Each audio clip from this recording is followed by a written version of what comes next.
অনেক কাল আগের কথা। চীন দেশের এক শহরে এক দর্জি বাস করত। শহরটার সঠিক নাম আমার মনে নেই। যাই হোক, সেই দর্জির একটি পুত্র সন্তান জন্মেছিল। আদর করে বাবা মা তার নাম রেখেছিল আলাদিন। ছেলেটি কিন্তু মা বাবার ইচ্ছে মতো মানুষ হলো না। লেখাপড়ার ধার দিয়েও সে গেল না। হরেক রকম বদমাইশি বুদ্ধি সবসময় তার মাথায় ঘোরাফেরা করত। এইভাবে খারাপ ছেলেদের কুসঙ্গে পড়ে খুব ছোটতেই সে বয়ে গেল। যখন ওর বয়স 10 হলো, তখন আলাদিনের বাবা সব বুঝে গেল ছেলে পড়াশোনা শিখে মানুষ হবে না। মনে বড় আশা করেছিল ছেলেকে অন্য কোথাও মর্যাদার কাজে শিক্ষানবিশি করাবে, কিন্তু তার চালচলন দেখে সে আশা সে পরিত্যাগ করল। ছেলেকে কাছে ডেকে বলল, শোনো বাবা আলাদিন, তুমি আমাদের একমাত্র সন্তান। তোমার উপরে অনেক আশা করেছিলাম, কিন্তু এখন বুঝতে পারছি আমার কোনো আশাই পূর্ণ করতে পারবে না তুমি। যাই হোক, বয়স বাড়ছে, কবে আছি কবে নাই। তুমি এখন আমার দোকানেই বসো, অন্তত দর্জির কাজটাও শেখো। খদ্দের পাতি যা আছে দেখে শুনে চললে তোমার আর তোমার মায়ের কোনো অভাব হবে না। পরদিন থেকে আলাদিনের বাবা ছেলেকে সঙ্গে করে দোকানে যেতে থাকলো। কিভাবে সাজ পোশাক তৈরি করতে হয় তার তালিম দিতে শুরু করলো। কিন্তু আলাদিনের ডাঙ্গুলি খেলার স্বভাব। সুস্থির হয়ে বসে সূক্ষ্ম সূচিকর্ম তার পোষাবে কেন? ফাঁক পেলেই সে দোকান ফেলে সঙ্গীদের সঙ্গে খেলায় মত্ত হয়ে ওঠে। বাবা কিছুতেই তাকে বসে আনতে পারে না। অনেক বকুনি, ধমকানি, শাসানি, প্রহার কিছুই তাকে দোকানমুখী করতে পারল না। বাবা হয়তো কোনো খদ্দেরের সঙ্গে কথা বলতে ব্যস্ত, ব্যাস সেই সুযোগে বাছাধন টুক করে কেটে পড়েছে। তারপর সারা দিন আর তার টিকি দেখা গেল না। অনেক চেষ্টা চরিত্র করেও ছেলেকে বাধ্য করে কাজে মন বসাতে পারল না সে।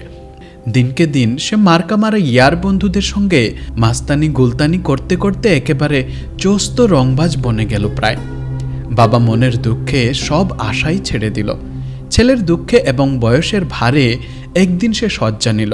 তারপর কিছুকাল রোগ ভোগের পর একেবারে পরপারে চলে গেল। বিধবা মা দেখল স্বামী চলে গেছে, ছেলে অপদার্থ, সুতরাং দোকানপাট রেখে আর কি হবে, তাই যা পেল সেই দামেই বেচে দিল। আলাদিনের মা সেলাই বোনায় বেশ দক্ষ ছিল। বাজার থেকে পশম কিনে এনে জামা বুনে সে দোকানে দোকানে বিক্রি করে। যা লাভ পেত সেই পয়সা দিয়ে ছেলের আর তার নিজের গ্রাসাচ্ছাদনের ব্যবস্থা করতে পারত কোনো রকমে। আলাদিনকে সে একমাত্র খাওয়া আর শোয়ার সময় ছাড়া আর কখনো কাছে পেত না। সারাদিন পাড়ার সমবয়সী বাউন্ডুলে ছেলেদের সঙ্গে টোটো করে ঘুরে বেড়াতো সে। মা বিরক্ত হয়ে অনেক সময় ভাবত ছেলেকে আর বাড়িতে ঢুকতে দেবে না, কিন্তু মায়ের প্রাণ তা আর পারে না। এইভাবে ইয়ার বন্ধুদের সঙ্গে আড্ডা ইয়ারকি মেরে আলাদিন গায়ে হাওয়া লাগিয়ে ঘুরে বেড়ায়। মা চোখের জল ফেলে আর পশমের জামা বুনে রুটির পয়সা জোগাড় করে। আলাদিনের বয়স যখন 15, তখন তার দেহে যৌবনের জোয়ার আসতে শুরু করে। দেখতে সে সুন্দরী ছিল। প্রথম যৌবনের ছোঁয়া লাগতে আরও সুন্দর মনে হতে লাগলো। পাড়ার ছেলেদের সঙ্গে দল বেঁধে যখন সে ঘুরে বেড়াতো, সব ছেলে ছাপিয়ে তার রূপের লাবণ্যই সকলের চোখ ঝলসে দিত। যেমন তার বড় বড় টানা টানা চোখ, তেমনি তার নাক, মুখ, গাল আর গায়ের রং স্বর্ণ চাপাকেও হার মানায়। একদিন বাজারের পাশের একটা খোলা মাঠে তার সঙ্গী সাথীদের সঙ্গে সে খেলায় মেতেছিল। এমন সময় এক দরবেশ ফকির এসে উপস্থিত হলো। লোকটি মরক্কোবাসী। আলাদিনকে দেখে সে মুগ্ধ চোখে তাকিয়ে দেখতে থাকে। বাহ, অপূর্ব সুন্দর তো ছেলেটি।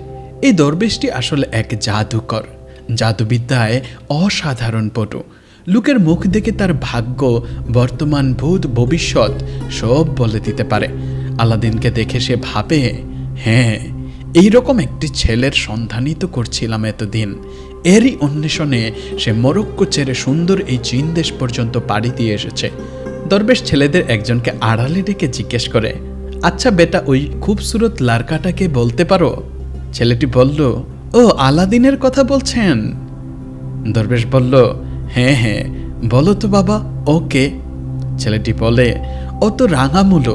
ওর বাবা দর্জি ছিল, কিন্তু ছেলের নাম রেখেছে আলাদিন, যেমন সুলতান বাদশাহজাদা।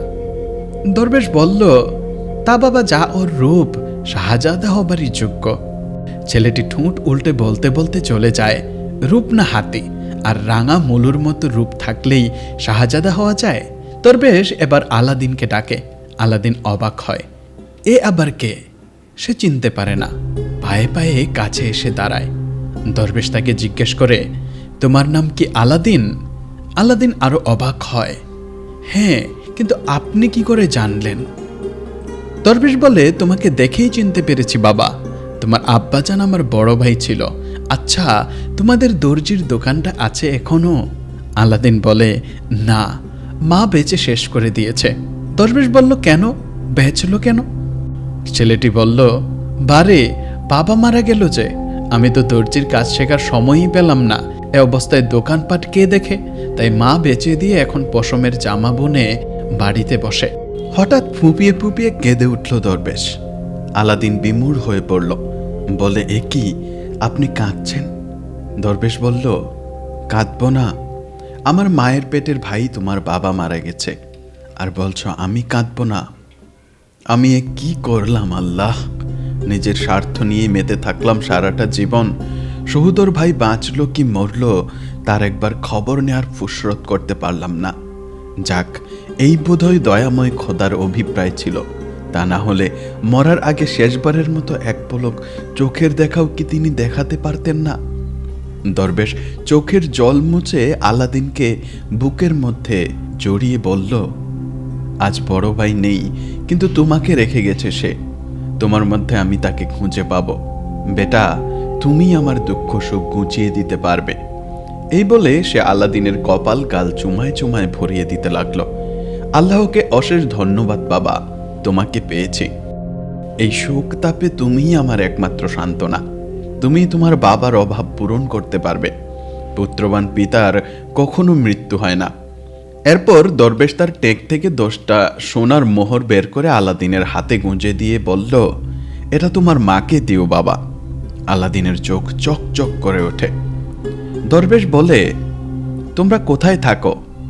আলাদিন বলল, এই কাছেই, আসুন আমার সঙ্গে, বাড়িটা দেখিয়ে দিচ্ছি।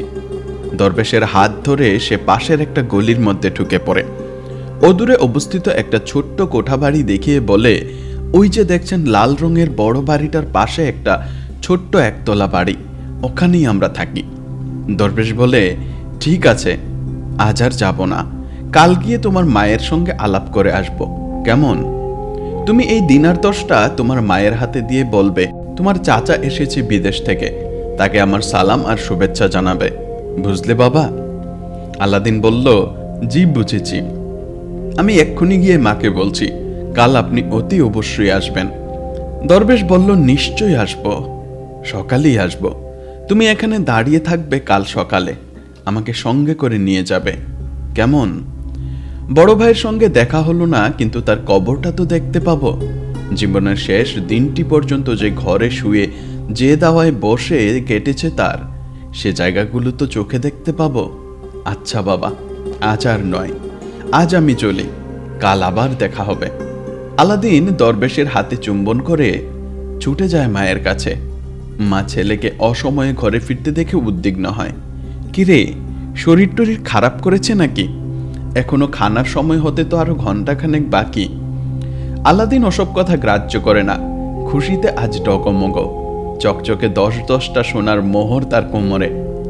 সে বলল, না মা, শরীর ভালোই আছে, তোমাকে একটা সুখবর দিতে ছুটে এলাম। তার মা বলল, কিসের সুখবর? মা অবাক হয়ে তাকায় আলাদিনের মুখে। ভবঘুরে বাউন্ডুলে অপদার্থ ছেলে আলাদিন, সে দেবে সুখবর? সন্দেহ অবিশ্বাসের দৃষ্টি ফুটে ওঠে তার চোখে। হ্যাঁ মা, খুব সুসংবাদ। আমার এক চাচা পরবাস থেকে ফিরে এসেছেন, আজ আমার সঙ্গে তার দেখা হয়েছে। জানো মা, কি নজর! আমাকে দেখেই বললেন, তুমি কি আলাদিন না? আমি তো হতবাক, জিজ্ঞেস করলাম আমাকে চিনলেন কি করে? উনি বললেন, তোমার বাবার সঙ্গে হুবহু তোমার চেহারার মিল আছে।